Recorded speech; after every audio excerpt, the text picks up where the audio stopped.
This is the Celtic Exchange Weekly. This is Tino, and this week I'm joined by James, Paddy and Miff as we cover all things Celtic. The last round of fixtures before the split saw Celtic increase their lead at the top of the table to 13 points, despite being held to a 1-1 draw with Motherwell. A couple of ex-Celts played a hand in that, with Barry Robson and Liam Scales ensuring Aberdeen took all 3 points on Sunday against second place Rangers, meaning Celtic are now just 1 win from reclaiming the Scottish Premiership title. Miff, 1 win from the title, and you could argue 1 win from the Scottish Cup, although I'm sure Falkirk and Inverness will have something to say about that. Your brief thoughts on the weekend's shenanigans and your Celtic moment of the week, please. Hello Tino, hello James, hello Paddy, hello listeners and viewers. On leaving Celtic Park on Saturday, I was a wee bit deflated, but probably more frustrated than deflated. Just frustrated that I was not really hitting our stride. Then even by the time I get back to the bus, big deep breath, and you say, well, if there's a team in the land that's earned an off day, it's this team. There's also mitigating factors as well around players that are missing. So yeah, all in all, the way that then the subsequent results went the weekend meant it was a brilliant weekend. Extended the lead, brilliant. My moment of the week is actually a tip or a nod to the Green Brigade for the display that they produced pre-match on Saturday. I thought it was absolutely outstanding. It was obviously in the expectation that we would blow Motherwell away and be a lot closer to the title, and end up it became a wee bit flat. But it almost gets taken for granted, the backing that they give the team. We just turn up every week and we're there with our phones ready as the team come out to see what they've done next. I just thought it was a really colourful and vibrant display that they gave the team yet again. And they play their part in what is a magnificent atmosphere at Celtic Park. But we'll be discussing things about fans' expectations in more depth, but I think we've all got a bit of responsibility to back that up, certainly for home games, to make it a fortress and not just sit in our hands and just wait to be entertained. Yep, I think that's fair enough. James, only the third time this season we've dropped points in the league, so 33 league games and 30 wins out of that. No big issue in the bigger picture, as Miff has suggested, but what's your thoughts on the draw with Motherwell and your own moment of the week?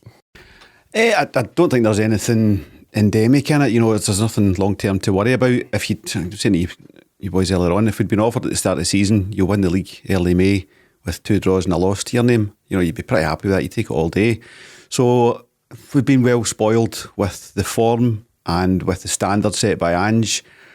There was just a lot of things that didn't quite click on Saturday. Some fans were saying the referee didn't add on the time and stuff, and he didn't, and that's something we need to address as a footballing country. But we could have played to midnight and no scored another one, so that's not what beat us on Saturday. So fine with that. Moment of the week, as you all know, I'm a keen loan watcher of Celtic's players are out on loan, and this week I'm going to put in Liam Scales for my loan watch of the week and Celtic moment of the week. A fine goal he scored on Sunday.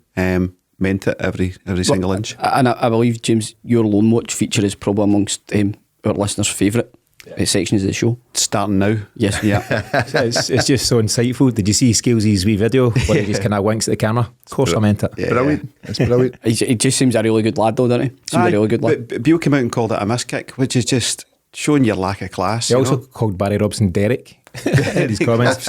He is all over the gaff, but we'll maybe get to that. And I also have to say, sorry just to jump in, I'm derailing things here at a very early stage, but it still irks me that Barry Robson felt like it booed off us. I don't know where that's came from. I would like to get him on the show. But for who? He said I had Celtic and Rangers fans both don't like me. He said that in a comment in fairly recent weeks. And I loved him. I absolutely adored him. So I want that message out there. Yeah. Miff loves you, Barry. There's a big love in for him. We talked about unsung heroes recently, I think just in the last couple of weeks. Yes. He featured there before his magical weekend there. So yep, all good with Barry. Paddy, your prediction of a 20-point league winning margin is back on track thanks to Barry Robson and co. Can you see us increasing in the 5 remaining games?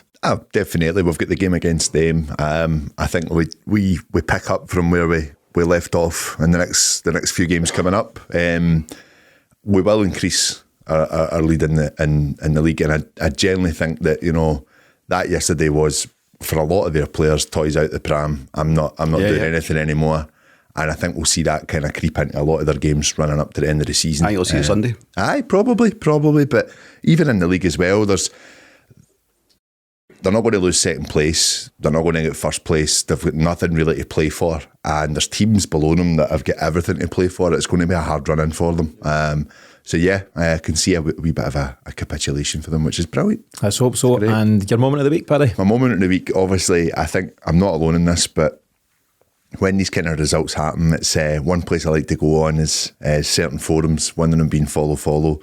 And my favourite part of the weekend is kind of just the aftermath of these games and watching the tremendous takes, even the takes after our game on Saturday, where a lot of them were saying, if Clancy never made the mistakes, we would be in this. Clancy's got blood on his hands. Clancy's got blood on his hands. Father Clancy's got blood in his hands. But on scrolling, it was actually just the point, it made me fully realise how dominant we've been as a team. They've got a heading, I think it's a guy Dingwall that runs a lot of that website, and they've got a heading basically promoting and selling tickets since it's 20 years since they clinched title 50 and won the treble. And I just thought to myself, let that sink in. 20 years ago, so they've only won 5 in the last 20 years. I just think that's incredible for Celtic. I really do. So that's my moment of the week right there. What a time to be alive. It's amazing. It's an interesting mix. I mean, my yours comes for the heart of Celtic Park. James is from Pataudry and yours is from Follow. Deepest Darkest Online. It's an interesting space to be in, lads, but I can't argue with any of them. Okay, let's take a look at what's coming up on this week's show. So we'll get started with the big topic, and on the back of Celtic's draw at the weekend, we'll look at a very interesting pattern that's emerged over the last 2 seasons now when it comes to how Celtic respond to such results. Then it's time for this week's Mystery Celt, where the lads will be tasked once again with naming the mystery former player. After that, it's this week's listener's question, which suggests a novel approach to dealing with any set pieces we may face in Sunday's semi-final. And finally, we'll close out the show by bringing you something which we think you'll enjoy from this week in Celtic media. Okay, let's get the ball rolling with this week's big topic. Miff, you ready for some info? Always, aye. You sound it. In Celtic's 40 domestic games so far this season across the League, League Cup and Scottish Cup, we've won an impressive 37 of them. This means that Saturday's 1-each draw with Motherwell is one of just 3 times this season that we've failed to get the win, and it's really incredible consistency so far. Last season, we played a total of 46 domestic games, winning 36 in total and failing to win on the other 10 occasions. So where am I going with this information? I hear you ask/scream at me with your eyes, Paddy. Well, the most interesting stat of all here is that every time Celtic have either lost or drawn domestically over these last 2 seasons, so that's 12 occasions so far in total, we've responded by winning our next domestic fixture every single time. Now, there might be a number of reasons for that, and we'll explore them shortly, but James, what do you make of that pattern, first of all? I think it just shows you that it's Ange all over, really. Everyone's human. He talks about them being people, they're not robots. Celtic Park and Lennoxtown are safe places to make mistakes, not to repeat mistakes, but to make mistakes and learn from them. And that for me is just writ large there in what you're saying. So, made mistakes, didn't quite get up to the mark, don't come back in next week doing the same thing. So that's how it works for me, for Ange. Yeah, what do you make of it, Miff? So, we're going to falter at different times, Saturday being the most recent example, but cliche and all that stuff, it's how you respond, it's how you get back up and all that. Well, part of the fun in supporting this Celtic team is watching the small habits of the manager and seeing how gradually more angry he gets when things aren't going to his satisfaction. And that, I mean, by the end he just became absolutely stationary with his arms folded. Like, you could just feel the rage emanating from within him. And it wasn't through lack of effort for the players, but they just seemed, and it's very rare for this Celtic team, they seemed so one-dimensional. And in fairness to Ange, he's actually made a change and put on somebody in Vata who's done something that nobody else had really done in the game, been really direct, went to the byline, swung a corner in for a 6'2" centre forward, and he's put the ball by the post. I mean, really, the manager's done everything he can do. He's done his job, yeah. He's done his job. The players, to a degree, have done their job apart from one, and he's put it back. Now, I'm not laying the blame on Big O by any manner of means, but my point is, most times that header goes in, and all the other fluff around the performance is generally forgotten about. This week it didn't. It went by the post.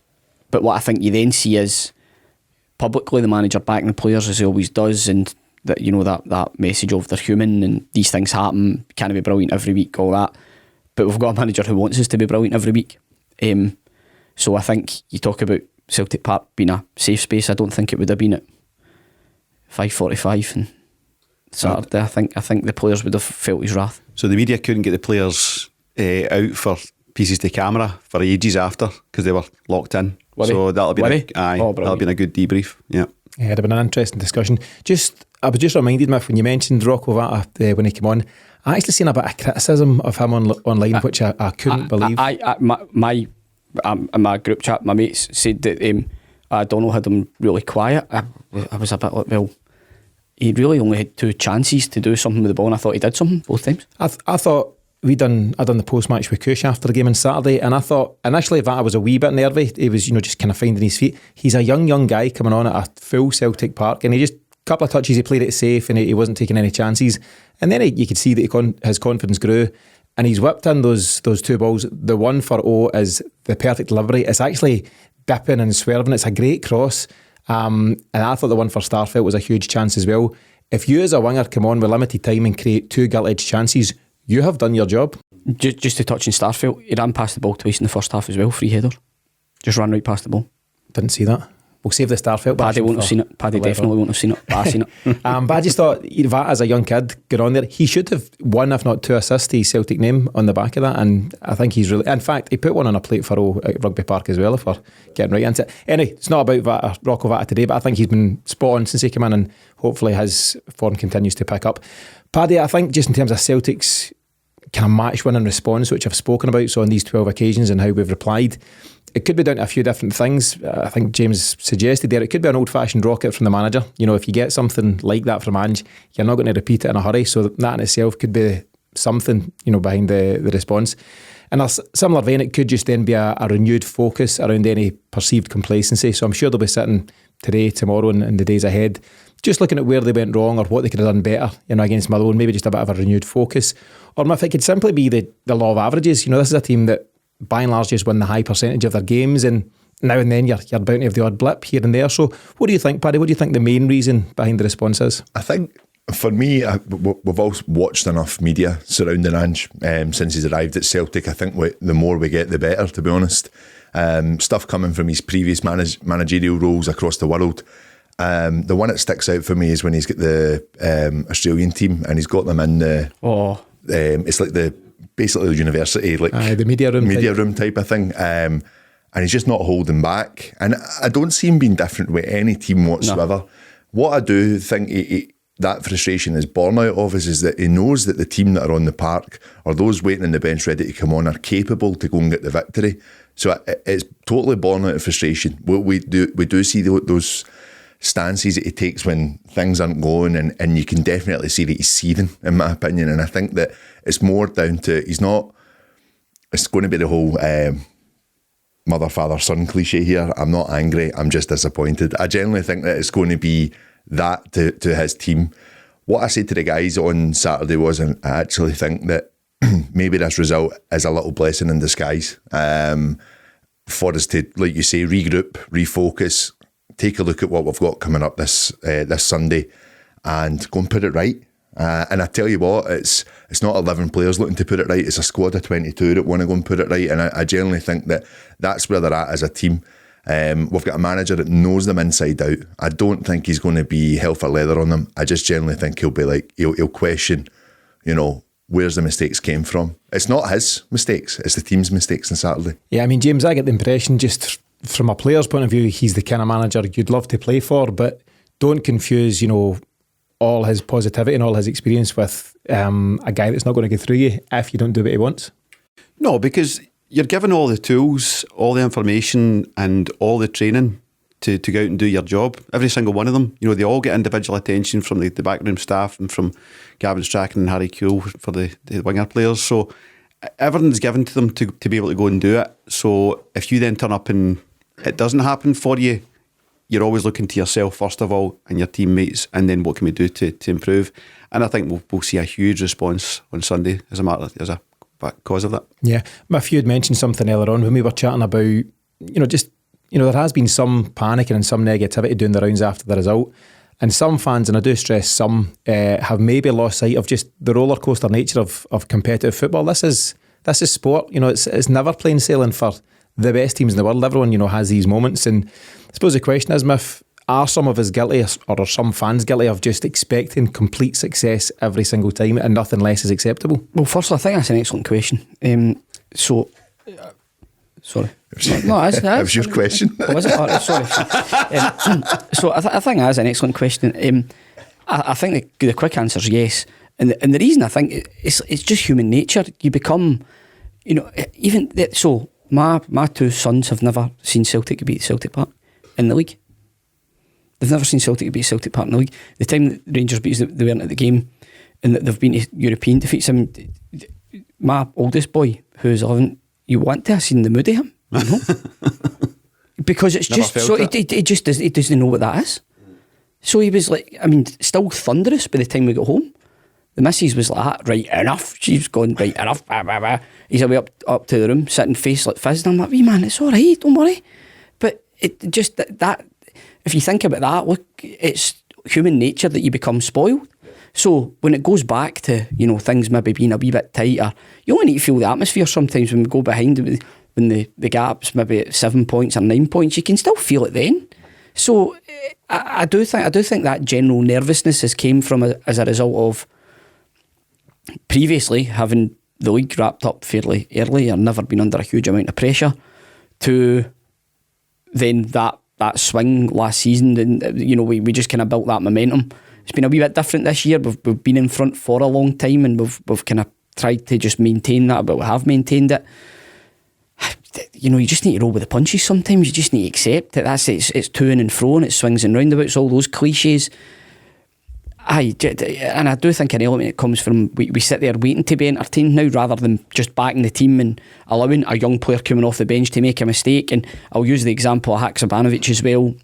Firstly, I don't think Haksabanovic is a winger. I think he's a central player that's going to find space in the hole, so to speak, if I mean that a footballing term. So the fact that he's been played out wide, he's tried to make things happen. He was trying to beat players, he just wasn't doing it. He just had one of the days where even when he did get by a player, he did do it a few times, he picked the wrong option. He was trying to flick balls through when he should have ran with it. He was running with it when he should have passed it. Just all those types. He just had one of those games.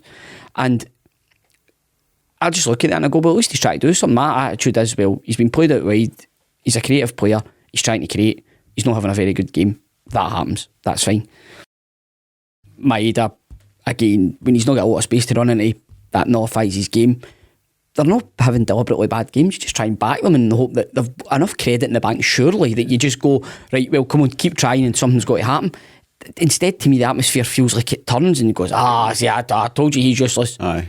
Quick, get we miss a Abada. Straight away, we miss a Abada. No, of course we miss a Abada. Of course we miss Jota. Of course we miss Hatate. But they're not there. So back the players that are there, and, because sure as hell, they're not going to do any better for you going, oh, for goodness sake. Yeah, Paddy, Miff's leaned towards it there, but and as Ange said, the players aren't robots, so they were on this 17-game winning streak. And keep in mind, we haven't lost on Saturday. It's disappointing not to win, but you're still maintaining the unbeaten record. But you cannot just, switch a button, flick a switch and just put the players out and just say, right, that's them, they'll go and win it and we move on to the next. Human nature kicks in. There's a whole host of factors. And even though Celtic, with Ange's guidance, take this one game at a time approach, you can't be a Celtic player and not have the semi-final somewhere in the back of your mind, some more than others, but it's human nature just to, do you maybe not want to get injured? Do you want to, are you trying too hard to impress? Different things going on. So you can't just flick the switch and expect to win every time. I think that kind of goes for both sides in that one then, Tino, because I think a lot of fans are thinking about the semi-final as well. A massive factor being that we weren't at our best against them 3 weeks ago. We allowed them back into the game needlessly, in my opinion. But what we were on that day was clinical when we needed to be, and we could have probably have scored more. The thing for me is that performance has probably spread that tiny little doubt that the team can be in a way got at, but it's only our own downfall that allows that to happen. For me, we're miles ahead of any other team domestically. So there is that expectancy that we go and we mop the floor with everyone. I think that is a fair comment to make. But as Ange says, and as you've said yourself, they're not robots. It's not going to always happen like that. The semi-final is in the back of everyone's minds, and it's including the fans, and it's definitely including the players. I think you're right there. But I still think we've just got more than enough to go and run away with it. Just on that point as well, taking the semi-final out the equation, the hardest thing to do is go over the line. And regardless of how far we are ahead, psychologically, the players knew you win that, you've pretty much won the league. So you've also got, and whilst there was a huge amount of time wasting tactics, you've got a massively improved Motherwell team who now have a structure, a successful way of playing, and a wee bit of belief. So that was also a contributing factor as well. I think Motherwell defended very, very well, even though it was, really deep in their own box stuff, and the goal we conceded was absolutely mental. They're a different outfit than they were earlier in the season, and even then we only beat them 2-1. I think it was still quite 2-1 twice in the league and 4-1 in the cup. 4-1 in the cup. So it was quite relatively tight games when we've played them anyway. Getting over the line's a difficult thing to do, and the players are only human, and I think the credit in the bank that I refer to is what they've done over the course of the season to get us where we are. We are so comfortably in front. That's as a result of the great what the players and the manager have done. So when you get to this stage, and of course you're disappointed, you're used to turning up and rolling teams over, just a wee bit of perspective's needed. I think as well you've made the point, Miff, that getting over the line is the hardest thing, and I was looking through some fixtures from last season, and the final 5 games, after the split last season, we've drawn 2 of them. We've far from stumbled across the line, but we drew with Rangers and then we drew with Dundee United, and up until that point you'd been steamrolling everybody. There is no doubt that the psychology of football is a very real thing, and it plays in. But as Miff says, James, that credit in the bank, it's plentiful. The players should have lots of credit in the bank, and I think we just need to give them that bit of leeway. I've come away on Saturday a bit disappointed, not deflated, but a wee bit disappointed, but very quickly you shake that off, and I just wonder if some folk have maybe, as you say, my perspective is so important, and some folk maybe just haven't looked at the bigger picture. You can get caught up in the myopic nature of the game that you're watching, but afterwards you need to take a wee step back and just look at the bigger picture. Absolutely, and it's so hard earned, that lead. The efforts the players and the manager have put in and the backroom squad overall, and there's a wider chat about fan groups and stuff. Does that really help, or does that concentrate the kind of noise in 2 parts of the stadium, and the rest of the stadium kind of sits and lets them play that out? So we're not really, singing as much as we used to, maybe, and all that kind of stuff. It's not like, so I watched the Arsenal game on Friday night, and they are waiting to be entertained, and they're 3-1 down at this point, and it is silence. It goes 3-2, still silence. Can you imagine Parkhead 3-2 when you're on the cusp of a potential title win? Only when it went 3 each did they start supporting their team. So I don't think there's Celtic fans or Celtic Park is anywhere near that, but there's maybe, we need to just give a bit more back and a bit more vocal backing as well, so the players know we're right behind them. Yeah. Final question on the topic, and it's just a short question, but does Celtic's record in responding to any sort of poor result, does it appease your fears going into Sunday? And is it maybe just a timely reminder, as you say, Paddy, a wake up call, a blessing in disguise for the players ahead of any sort of complacency they may have had? Miff, as our resident worrier, I'm going to come to you first on it. Well, I don't think they should need a wake up call, to be honest with you, but if it acts as one, great. These games always worry me. So if this does serve as that wake up call, then it's worth going through an annoying 90 minutes to get the pot of gold at the end of the rainbow. If you're asking the players to step up, are you going to step up and show some faith? I know. I need to get by my vigorous hand clapping. Come on, Celtic. That's my contribution. James, I do like to sing, but I'm getting to that age now where it's I'll leave it to the lads. James, can I put to bed any fears you may have going into Sunday? No, I mean, I think basically Angela have had them in for the good 20-minute balling, but he'll have wiped the slate clean, as soon as that's done, and he said, right, that's over. We've got a one-off game coming on Sunday here, Miff. No, I was just going to say, so he had them in for about 20 minutes, did you say? Well, whatever it was anyway, but they couldn't get out and do their media stuff. I like that. But it'll have been, we're not going to speak about this again, it's getting dealt with here now, and then it's like, that's over and done with.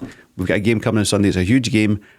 Angela been raging with that Bobby Madden performance last year, the semi-finals. The only one we didn't get, so he's going to have them fully focused. So, there's nothing lingering here. He knows what he's doing, and he knows how to set him up for the next game, and that's what it is. Yeah.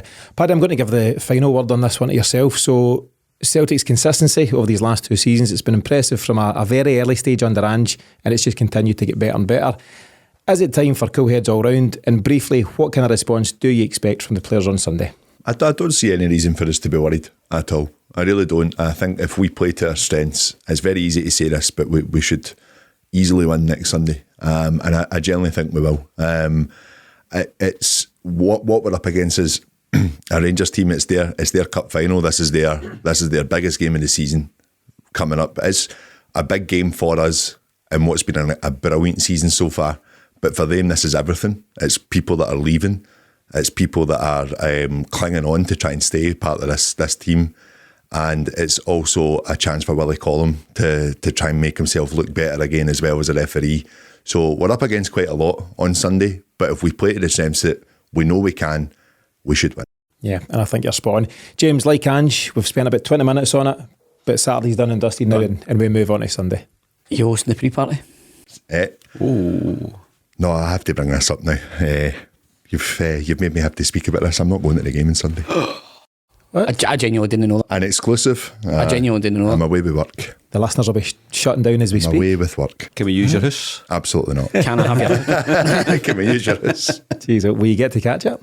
Aye, thankfully, but my flight leaves 5 minutes after full time, so it better not go to extra time. Jeez, I didn't know that, big man. I know. Feel your pain. Anyway, let's move on to this week's Mystery Celt. And we'll start with a quick reminder of last week's Mystery Celt for anyone who missed it. Miff, you would have got this. I know you would have, and I know you've got a love for the man. But clue number 1, Alex Ferguson signed me for Aberdeen, where I won the league in the 84-85 season. Clue number 2, I played in the inaugural season of the English Premier League, but my team were relegated that season. And number 3, I won the Scottish Cup with Celtic in 1995. And the answer, of course, was Willie Faulkner. Willie Faulkner. So, Miff, you said in the photo, but I know that Willie Faulkner was given the honour of meeting you at Air Races a few years back. Your thoughts? Air Gold Cup 9 years ago, and what I just did there was how I greeted him. I'm sure he loved that. Was it quite late in the day? Poor guy. It was after the last race, yes.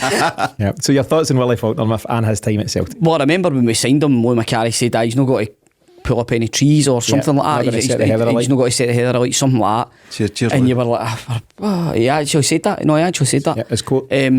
And you were like, yeah, very good. He was right, but no, do you know what I'll say? Not quite. He was a decent player, Willie Faulkner, and he proved a good foil for Van Hooijdonk Walker in the run to the cup. And I think he scored a couple of goals in the run to the final as well. Scored in the semi-final. I see at a time when you were just quite happy with somebody giving their all. Faulkner was somebody that came onto the park and did that, and he played his part in that cup run, which came at a time when trophies were so barren. So for me, that was a time when I was at high school, going to the games every week, home and away. It just reminds me of maybe no happy times in terms of following Celtic, but just best days of your life. Yeah. So as you rightfully said, Miff, he scored against Meadowbank Thistle in the early rounds. As I said, important goal. Yeah, they're now Livingston, aren't they? Is that the... No, they know Edinburgh City. No. In fact, they play. No. Edinburgh City play at the old Meadowbank Stadium, but Livingston are now Meadowbank. Yes, correct. Yeah. So just what I said. It's one of the nights. Yes, we did that. One of the nights. He comes in, starts wearing Adidas hoodies. Aye. Right, because he's obviously cocked tab wear them. No, he's starting to do that. By the way, James, that is a lovely jumper. Thank you. It's a lovely jumper. That is a lovely jumper. Back to Willie Faulkner, lads. He scored against Meadowbank Thistle, and he also scored in the semi-final. Just a short fact file. So he signed for Celtic in early 94 for 350 grand, and was here for 2 years before moving on to Motherwell in January 96. Picked up a winners' medal in the 95 Cup final, having come on for Van Hooijdonk. At what stage in the game? 70 minutes. 60th minute. 82. 39 minutes. And you know, I was reading it and I'm thinking, I just do not remember that. You remember Van Hooijdonk for the goal, which I think was in the 9th minute. But I think he'd been struggling for fitness in the lead up, and just on reading in the last couple of days, he was replaced after 39 minutes. So Faulkner played his part and then some. A bit of trivia as well, he played a part in the downfall of the old Celtic board when the bank refused to pay the first instalment of that 350 grand fee to Sheffield United, and that led to the resignation of directors Chris White and David Smith, and then everything else that followed. So he's played his part on massive. And off the park. He sacked the board. Get him a statue. James, an honest enough player during a tough time for the club. Anything to add from Miff's comments? No, I don't have a great recollection. And then I saw you'd put a couple of media bits out after this, and it was he played at the Hampden season, didn't he? Yeah. Yeah. And I think that's why because I've just gone Men in mate. Black for that whole season. It was tough. You know, so I don't have that many great memories of him. But I do remember him as an honest pro. You know, not top drawer, but certainly not. You know, he knew what the goal was. So yeah, and he's played his part more than I thought as well. Yeah, Paddy, anything to add about Miff's boyhood hero? Again, just quite the same as James. I don't have a lot to recollect on him at all. No. And that's fine. That's fine, aye. Okay, so let's move on to this week's Mystery Celt. As always, the first 10 listeners with the right answer win 30 days free of the Celtic Exchange Plus. Just head to our Twitter page at Celtic Exchange right now and you'll see the pinned tweet giving you the instructions.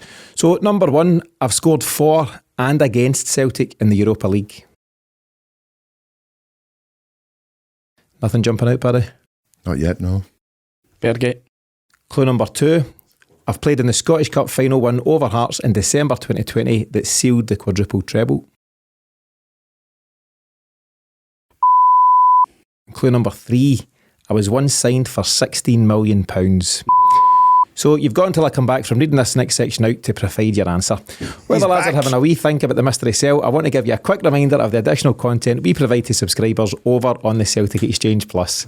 We produce extra pre and post match podcasts for every Celtic game, and we'll be recording an extended Scottish Cup special ahead of Sunday's big game at Hampden. And as always, we'll also be returning shortly after the final whistle on Sunday with our full match reaction show. If you haven't already subscribed, you can enjoy this additional content for free by signing up right now for our complimentary 7-day trial. Simply visit thecelticexchange.com/sign up, where it takes less than 2 minutes to get set up and to join your fellow fans in enjoying everything we provide for subscribers. Our all-in package comes in at just over £1 a week, so if you enjoy what we do and want to hear even more from us across the week, then visit thecelticexchange.com/sign up now. Miff, I can tell by your celebratory dance that you feel you've got the answer. Do you want to give it one more time? That is correct. So we'll have that beeped out. Can I just say... Don't say anything that gives it away. No, because you might need to redo that, but you just did, because the anger in your voice... It's emanating down the microphone. It's not anger. Nobody's going to buy that. It's bitter disappointment. But to be honest, I think you deserved it for that wee quip during the medal bank. I thought it was quite snidey, man. Yeah. I don't think I deserved that. I've been quite a jovial mood tonight. I'm really enjoying it, and then I felt it was a bit of a dig to the ribs, to be honest. It was a wee bit snidey. Basically, this anger, just for listeners and viewers, this anger's really, really materialising from Tino, because at the end of the season, whoever is in the lead gets their dinner bought for them. That is true. So breaking news here. What's the score? No, what is the score, genuinely? The score is now, as of this evening, the score is now 9-7 for you characters. Anyway, remember, if you think you know the answer like Miff to this week's Mystery Celt and want to win 30 days free of the Celtic Exchange Plus, then simply reply to our pinned tweet at Celtic Exchange using the hashtag Mystery Celt. Okay, let's now move on to the listener's question, which this week comes from one of our newer listeners, Tam McCluskey. Hi lads. With the very obvious threat that James Tavernier poses from set pieces, would you consider dropping someone back onto the line for free kicks within 25 yards within his shooting range? The thinking here is that they pose so little threat from open play against us that potentially this is one way to negate them even further. Thanks. So it's quite an unorthodox proposal from Tam, but as he says, Rangers in recent times have offered very little threat to us in open play, and perhaps their biggest chance would come from a Tavernier free kick or similar. So on that note, should we consider dropping someone back onto the goal line to help deal with that? And just before we go on to it, James, did you have a figure on how many or few of Rangers' goals recently had been from open play? Against us? Yep. Yes, he scored 5 against us this season to our 11 or 12, I think it is. And 3 of them have been set pieces, so 60%. Yeah, so it's worth considering an alternative. So before we get into Tam's proposal specifically, I don't think we managed to get around to covering Joe Hart's positioning for the last Tavernier free kick. I think we were going to, and time ran against us. So Paddy, goalies union and all of that, what was your assessment on that goal? Was Hart at fault, or what was your take on it? It's a great free kick. It's a brilliant free kick. No one's saving that. Not even someone on the post is saving that. Like, it's a tremendous goal. And I think slowing it down, when you see the replays, a lot of people started to doubt, could Hart have maybe moved a bit quicker towards it? When you watch it in real time, it's a great hit. Yeah, I'm 100% in agreement with that. I think you are too, James. What about you? I think he could have done better. Do you genuinely? I genuinely. Nah, Really? no chance. No What do you chance. think? Was his positioning wrong? Was he flat-footed? Just a wee bit flat-footed for me. Quicker across the line? I thought he could have got across a wee bit. It's came down and hit off the underside of the bar and went in. It's a tremendous goal. Lads, listen. I know what you're saying, I know what you're but saying. that's just my opinion. Yeah. So, see, like, sort of, Tavernier's won there and Jota's won the Bernabeu, right? Sometimes the player just catches it right. Aye. So, I mean, check Real Madrid going goalie out because I'm Jota not saying Joe Hart. I'm just saying I thought he could have done a wee bit I better. just caught it right. Same as Johnson could have done a bit better for the second goal. Yeah. But the whole reason you set up a wall is when you set up a wall, you say, if you can get it up and over that wall, fair play to you, and I'm covering the other Doesn't side. completely absolve you though. I know, but it's not like he was miles out. He's got as close as I think could be expected. I knew you'd be A lot difficult at of this. people were saying that it's like, oh, it's not in the corner, or it's not into the left of the post or anything like that. But the fact is, it's definitely went up and over the wall and came down. I just no keeper saving that. It's a brilliant free kick. The wall and the goalie, when they're going through training drills, they're saying, we've not covered the whole goal here, but if you do score, it's going to be some goal. And it was. A good strike, but it could have saved it. not like you being got it. cantankerous, Smith. I'm not being That's a good. cantankerous. It's just That's a good poll question. man gives opinion on forum to give opinions. Exclusive. And I'm going to ask you for another one. So, Miff, in terms of Tam's question specifically, so we see the draft excluder these days for a player lies down behind the wall, which I think's a nonsense. That 100% would have been me had that been a thing. the only 100%. Sub you on. Aye. the only Big example. derriere. Didn't you get? No got to be any use at the end of the wall either. Didn't you get me, man? Woomph. I think of Alan Thompson's free kick against That's what I was Liverpool. thinking. I Aye, was aye. thinking about. But you don't see many folk doing that. It's pretty. I think it's a bit of madness to sacrifice one whole player, one whole human being to lie there when Even you a can do half all one. sorts of things. But the only thing I would say on that is it's going to be a shot at goal. So 9 times out of 10, it's either going in the back of the net or maybe getting saved, put out for a corner. So you can sacrifice a player. Well, here's a question. So Tam's asking, instead of that, or maybe in addition to that, should we consider a player back on the goal line covering one of the posts? No, I'm game for that. Aye. Right. I'm game for that. Aye. Definitely. I don't see the. Miff's up for that. I don't up see for the it. point.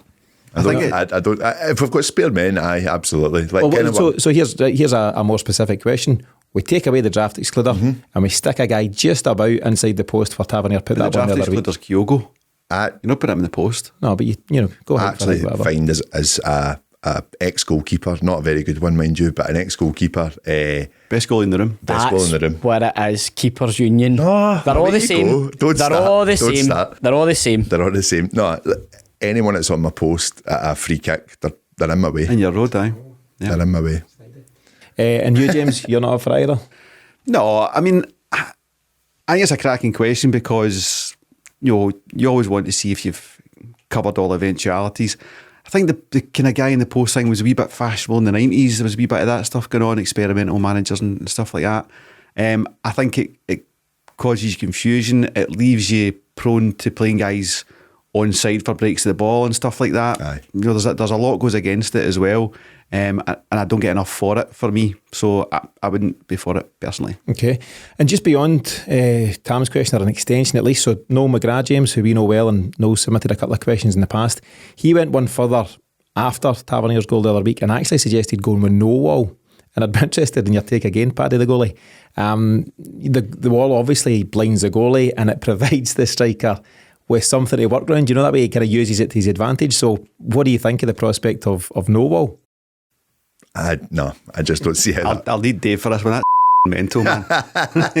It's just one big long penalty. There you go, Tav. To be fair, it could maybe put him off his game. I think the thought process there is Hampden stands in the middle of the goal, Aye, but which then allows him to move to either side quicker rather than base himself. He's not moving quickly though. That's the thing. And that was the problem with the original free kick. No, it With wasn't. no wall, you're basically saying to a guy, you're going to need to leather this pretty accurately. You know, you've not got the chance to blindside me. You're going to have to just leather this and hope that I don't react. I think it's unorthodox. Doesn't mean it's wrong. We'll see if it works on Sunday, right? Next training session you've got with your guys, have them do that instead of doing them all. Tell me the numbers. And let Ange know. And I will phone Ange. Because what you also get Stevie is, Woods.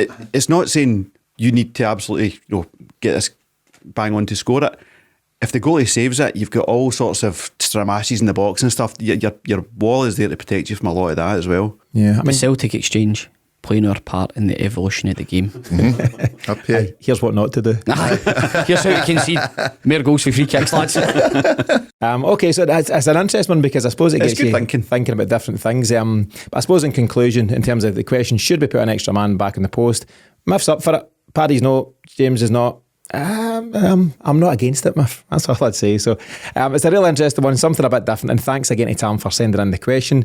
If you want to submit your question to us for discussion on any future shows, then you can do so in one of three ways. Leave a voicemail directly on our website via the microphone icon on the bottom right of any page of the site. Send your question on social media at our Twitter, Instagram or Facebook page, or email me directly on tino@thecelticexchange.com.